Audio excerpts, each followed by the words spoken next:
आपको Reliance power, Reliance infra 5% तक और आर पावर लोअर सर्किट तक देखने को आपको मिल गया। जब तक के जांच के दायरे चल रहे हैं उस हिसाब से चीज़ें होती हैं, और जब जांच पूरी बढ़ती हुई अर्थव्यवस्था है और करीब करीब वैश्विक स्तर की वृद्धि में 16% का योगदान भारत देता है, तो ये भी आप समझ से वो भी आपको गिरावट के सिलसिले दिखा रही है। आपका फोकस हमेशा अपने शेयरों को बचाने में होना चाहिए अगर वो अच्छे कंपनियों के शेयर आपके पास हैं। बाकी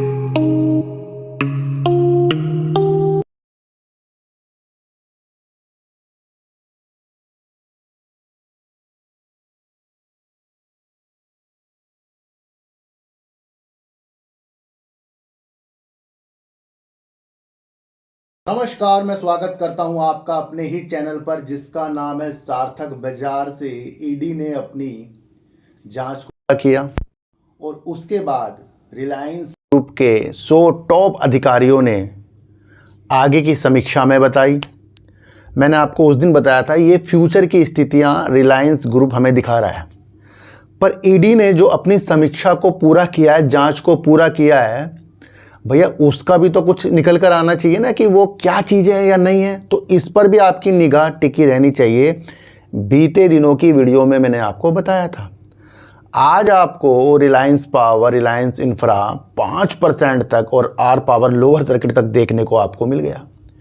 जब तक के जांच के दायरे चल रहे हैं उस हिसाब से चीज़ें होती हैं, और जब जांच पूरी हो जाती है तो फिर उसका हिसाब किताब क्या निकलेगा उस स्थितियों के साथ देखना चाहिए। वैसे कंपनी तो अपना कारोबार सही कर रही है, पर यह नीति भी आपको समझकर चलनी पड़ेगी। इस न्यूज को समझेंगे।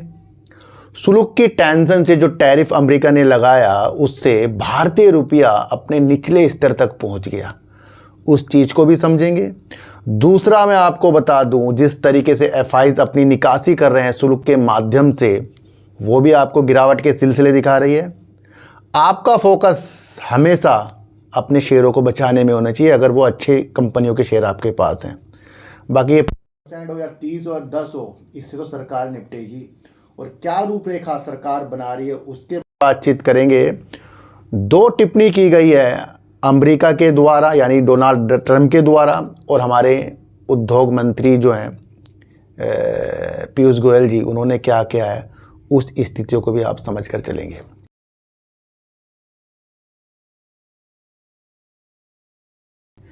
मैं निरंतर आपको फिर से एक बार और बता दूं, न्यूज बेस्ड ही चीज़ें चल रही हैं।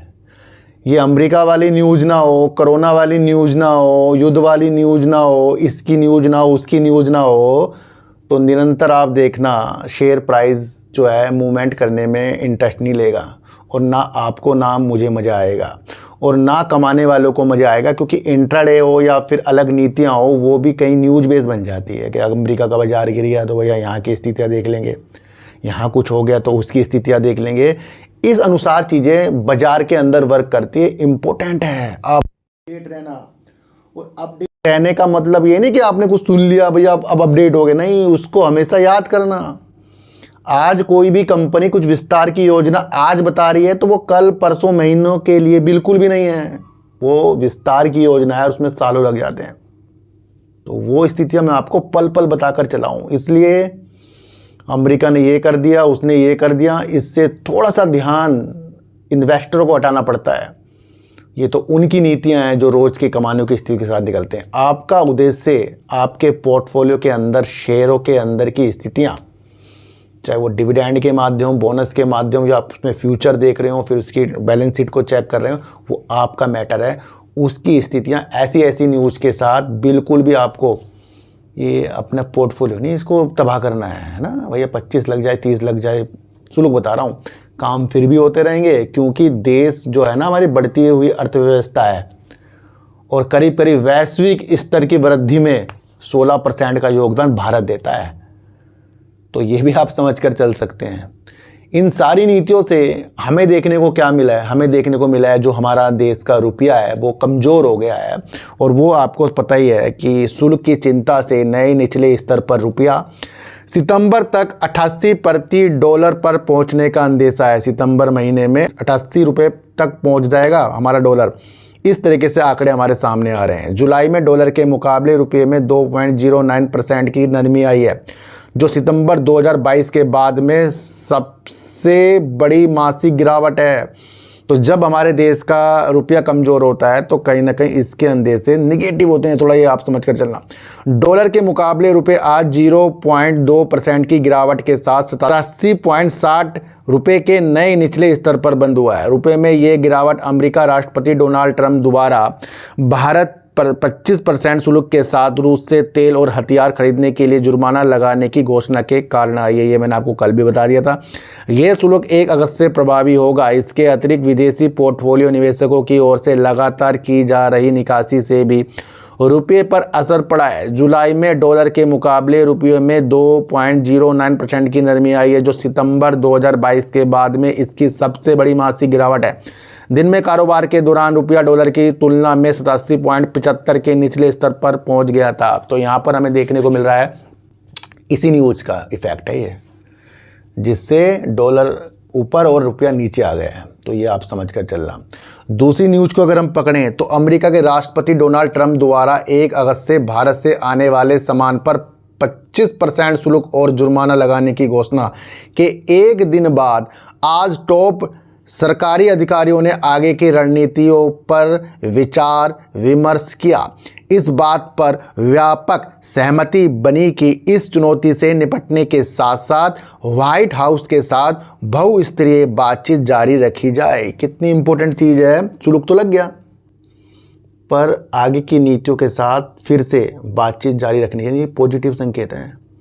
शुल्क तो नेगेटिव हो गया, पर आगे जो चर्चित चीज़ें हैं उसके अंदर बातचीत जारी रखी जाएगी। ये टॉप अधिकारियों की चीज़ों के साथ सहमति हुई है।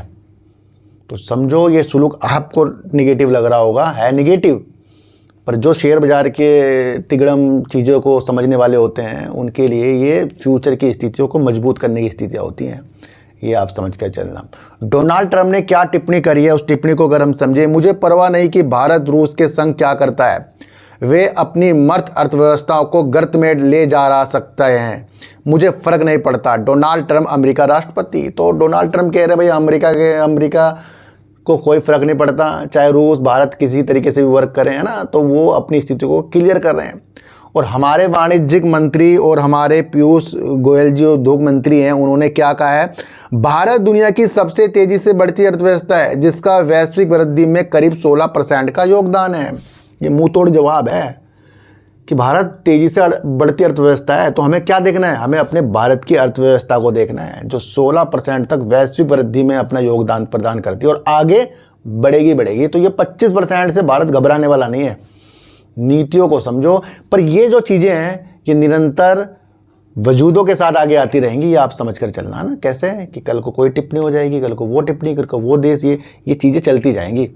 पर आपको अपनी निगाहें अपने पोर्टफोलियो को बचाने पर रखनी है।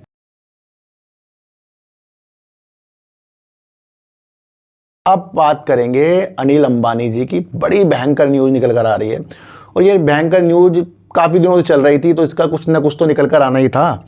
तो अगर हम समझें तो 17,000 करोड़ रुपए के ऋण धोखाधड़ी मामले में ईडी द्वारा अनिल अंबानी को समन भेजे जाने से रिलायंस पावर और रिलायंस इंफ्रास्ट्रक्चर के शेयरों में करीब 5% तक की गिरावट आ गई।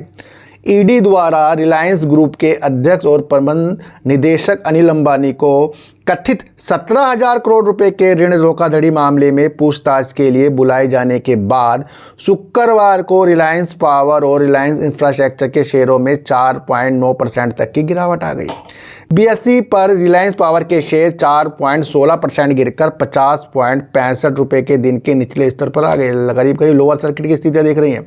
जबकि रिलायंस इंफ्रास्ट्रक्चर के शेयर लगभग 5% गिरकर 312 रुपये के निचले स्तर पर आ गए हैं। और अगर मैं आपको एक स्थितियाँ और बताऊं तो ये 2-3 महीनों में शेयर भागे भी तो बहुत हैं। ये तो आप समझ कर चलना। अब गिर किस ले रहे हैं, गिर निगेटिव न्यूज़ से रहे हैं। और निगेटिव न्यूज़ तो निगेटिव का बड़ी न्यूज़ है, तो काफ़ी बड़ी न्यूज़ है। और ईडी इसकी चीज़ों के साथ चीज़ें जो कर रहा है इसका तो हमें वेट करना पड़ेगा। ये मैं आपको फिर से एक बार बता दूं, अनिल अंबानी को 5 अगस्त को राष्ट्रीय राजधानी स्थित ईडी मुख्यालय में एजेंसी के सामने पेश होने का निर्देश दिया गया है। यह समन रिलायंस ग्रुप की कंपनियों से जुड़ी वित्तीय अनियमितताओं की चल रही जांच के बीच जारी किया गया है। ईडी की यह कार्रवाई पिछले हफ्ते समूह से जुड़े कई ठिकानों पर की गई सिलसिलेवार तलाशी के बाद की गई। मामले से अवगत अधिकारियों के अनुसार मुंबई में 35 जगहों पर तलाशी ली गई है, जिनमें 50 कंपनियों और 25 व्यक्ति शामिल थे। ये कार्रवाई धन शोधन निवारण अधिनियम के प्रावधानों के तहत की गई है। एजेंसी की जांच कथित तौर पर रिलायंस ग्रुप से जुड़ी कंपनियों द्वारा कथित तौर पर ऋण राशि के संदिग्ध दुरुपयोग और अन्य वित्तीय अनियमितताओं पर केंद्रित है। ईडी की पिछली रिपोर्ट से संकेत मिलता है कि जांच के दायरे में आने वाला 17,000 करोड़ रुपए का आंकड़ा कई लेन देन से जुड़े एक संचयी मूल्यांकन का प्रतिनिधित्व करता है, जिनकी वर्तमान में जांच चल रही है। एक समानांतर लेकिन संबंधित घटनाक्रम में भारतीय प्रतिभूति और विनिमय बोर्ड यानी सेबी ने अपनी जांच के निष्कर्ष परिवर्तन निदेशालय के साथ साथ राष्ट्रीय वित्तीय रिपोर्टिंग प्राधिकरण और भारतीय दिवाला शोधन अक्षमता बोर्ड को सौंप दिए गए हैं। तो यहाँ पर सेबी ने अपनी स्थिति को भी क्लियर कर दिया है। सेबी की जांच रिलायंस इंफ्रास्ट्रक्चर द्वारा CLE प्राइवेट लिमिटेड नामक एक इंजीनियरिंग फर्म के साथ कई लेन देन के माध्यम से 10,000 करोड़ रुपए के कथित डाइवर्जन से संबंधित। तो यहाँ पर पैसों के लेन देन की स्थितियों के साथ सेबी ने जो चीज़ें की और आपको पता है ईडी ने जो छापेमारी जो आपको पता ही है वो सारी चीज़ें की हैं। तो अब ये जो समन जारी किया है इसके ऊपर अब ग्रुप क्या बोलता है या फिर आगे की रणनीति क्या निकल कर आती है, तो भैया ये लंबी स्थितियों के साथ चीज़ें चलने वाली है। पर अभी जो आपको टॉप अधिकारी जो 100 से ज़्यादा थे उन्होंने अपनी लक्ष्य क्या बताए थे, डिफेंस के ऊपर, नवकरणीय ऊर्जा के ऊपर अच्छी कदमों को रिलायंस पावर, रिलायंस इंफ्रास्ट्रक्चर के साथ आगे बढ़ाने की नीतियाँ हैं। और ये मैंने आपको बता दिया, ये फ्यूचर दिखा रहा है, ये कल और परसों महीने 2 महीने की चीज़ें नहीं दिखा रहा है। महीने 2 महीने की चीज़ें तो हमें ईडी दिखाएगा भैया क्या स्थितियाँ हैं, और ये सेबी दिखा रहा है। ये मैंने आपको पहले ही क्लियर करके चला था। तो न्यूज़ को समझिए, न्यूज़ बहुत कुछ बोलती है और न्यूज़ बोलती है तभी शेयर प्राइस ऊपर की स्थिति के साथ ऊपर नीचे होते हैं, ये आप समझ कर चलना। तो किसी को भी खरीदने बेचने की नीतियाँ मेरे चैनल पर बिल्कुल भी नहीं है। मेरा कोई टेलीग्राम, कोई व्हाट्सएप ग्रुप बिल्कुल भी नहीं है, ना ही आज तक मैंने बनाया है। तो सर सच्ची वीडियो देखिए, अच्छी वीडियो देखिए, समझ कर देखिए। किसी की भी बातों में आपको आना ही नहीं है, चाहे मैं क्यों ना हूँ। तो सर चींटी को आटा दीजिए, गाय को रोटी दीजिए और अपने बच्चों को ज़्यादा से ज़्यादा प्यार कीजिए, क्योंकि बच्चे ही आपकी मासूमियत से किस्मत पलटेंगे। तो फिर मिलेंगे आपसे नई वीडियो के साथ, जब तक के लिए नमस्कार।